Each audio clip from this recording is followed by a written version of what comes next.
Hey guys, how's it going? My name is Adam. Today I'm going to show you how to remove phone number on Facebook. So first of all, go back to your screen and double check if your Facebook app needs to be updated.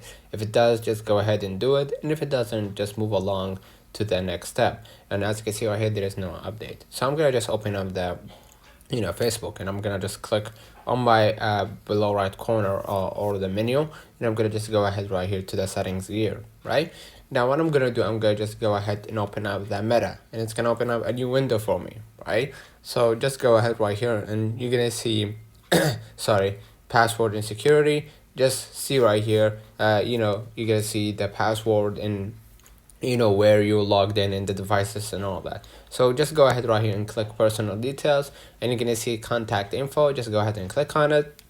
And basically, as you can see right here, I have 2 emails and 1 phone number. So if I wanted to delete a phone number, I'm gonna just go ahead and click on this phone number, and I'm gonna just go ahead into deleting this number, right? And as you can see right here, I added this number to these 3 accounts, right? So basically, if you want to delete it, just go ahead and delete it. But I recommend you to add another phone number so you can confirm it, and then as a replacement. So you could just go ahead and click add a new contact right here in the blue button, and just go ahead add a mobile number or email. All right, let me know in the comments if this video helped you. Don't forget to like and subscribe. Thank you for watching.